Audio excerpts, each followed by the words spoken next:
It's December 7th, 2019. I'm JTG. This is Brunhilde. This is Fenris. Dorcas is off to my side and not sure where the cats or Zorita are. So I just wanted to make a quick update video for those of you, my subscribers and my fans and my supporters. I've been very busy and I've been neglecting posting videos. And, well, I was just actually watching a video on how to succeed. My top 10 rules for success on YouTube by Joe Scott, the Joe Scott TMI channel. And one of his success rules is to post regularly. And I realized I hadn't posted regularly. And he said, every so often you have to just take your camera, record something, even if it's just you talking into the camera for a few minutes, and post it so people know you're out there. It's not exactly what he said, but that's how I interpret it. Just a few quick updates. My teaching credential work still goes on. I've continued to be a substitute teacher. I've had some interesting recent events. I had an interview yesterday for a 4th grade class at one of the best schools in Salinas, and I'm hopeful, but then I've had so many interviews. Eventually I'll get something. It's just I have to keep interviewing. So I'll find out next week, or more likely, if they don't, what tends to happen, at least, employment in general, is if you're hired, they tell you. If you're not hired, you just take the silence as you weren't hired. So, and actually, I had applied for that position several weeks ago, and when I didn't hear from them after a couple of weeks, I figured, okay, they hired somebody else, till I got we need to interview you this week, so I went.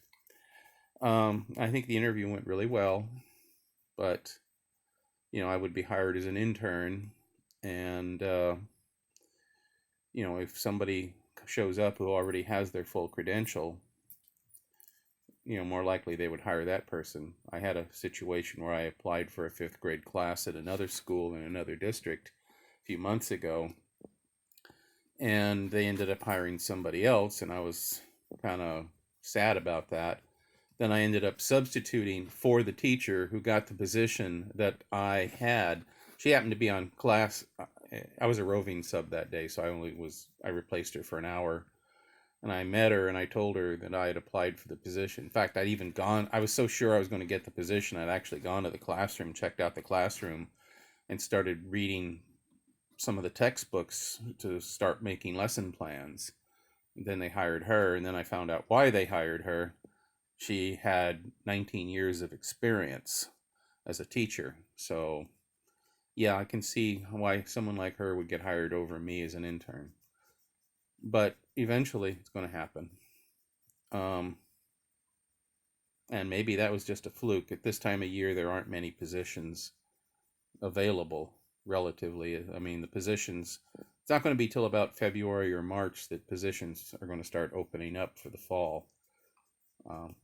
So anyway, I've been subbing. I continued subbing.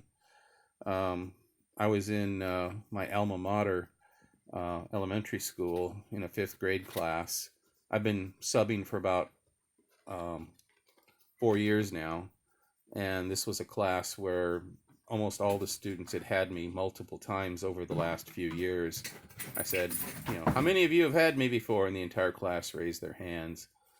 And it was an interesting day. We got into me and a few of the students got into discussion. There was one boy who he and I were trading tales about Greek mythology, and I find very few kids at that age who can understand Greek mythology. In fact, I can know very few adults who know Greek mythology.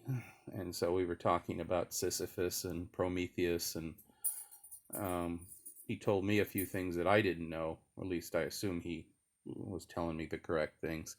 I told him about the story of Prometheus, because he asked he asked me, tell me a scary story from Greek mythology, or from mythology. And so I told him, the story of Prometheus. And so that was interesting. And at the end of the day, some of the students were saying that I was the best teacher they had ever had. Not just the best substitute, but the best teacher, period. Including their regular teacher.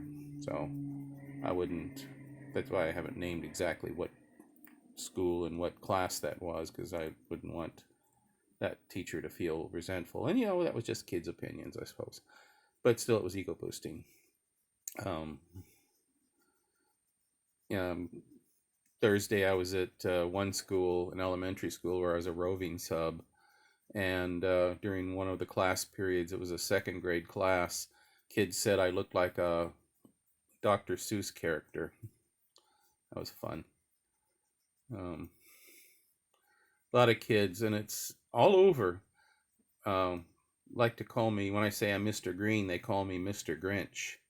I think partially because Green and Grinch sound roughly similar. There's also the Green and Grinch. There have been a number of Grinch Stole Christmas movies out lately. The Jim Carrey one, and there's another one that I haven't seen yet that was out like last year, I think. So it's kind of fresh in their mind. And so my standard line is, if you call me Mr. Grinch, I'm going to come to your house and steal all your presents. And your figgy pudding, too. And they laugh. And they say, you don't know where I live. Speaking of knowing where you live, I was at one school, and it was in this class, and these kids are going, I know where you live. It's like, oh yeah? And then my standard reply to that is, you mean you've been to my castle in the clouds in the sky, where every afternoon I go and plant my beanstalk and it grows to the sky, and I climb the beanstalk up to my castle in the sky? They go, you don't live in a castle in the sky. I said, how do you know? Yo, you live in a... And they tell me the house I live in. So that's one of the local schools. Like, there are about 5 or 6 schools that are roughly walking distance, ranging from 3 blocks to a mile. So anyway, well, I could keep babbling for a while, but I think I'm going to be recording at least one of these videos a week, taking Joe Scott's advice and posting every week. Update on my life on this channel. I also have several other channels which you can check out. This one's going to be kind of the generic, this is my life. For those of you who are looking at Patreon, this is going to be this is the set amount per month channel. So if you want to help me out on Patreon, I've got the main channel, which is one you just pay like $1 a month or 10 or whatever it is you want to contribute, and that goes no matter what I post on Patreon. And the monthly channel is not just for what I post on Patreon. It's like what I post in all the different forums, Twitter, Facebook, all the different forums that I post in, showing your appreciation and your support as I continue my teaching credential. And then I have several others where I talk more specifically about specific issues, like the critter channel, where it's all about my critters, who just kind of appear here. But I'll be making more videos about those and setting those channels up and posting more regularly, like in the critter channel, JTG Critters. Yes, just search on JTG Critters to find that one. Mr. Green Teacher, where I will be making videos, educational videos. And there are a few others that I'll mention in the future. Okay, so for now, that's all.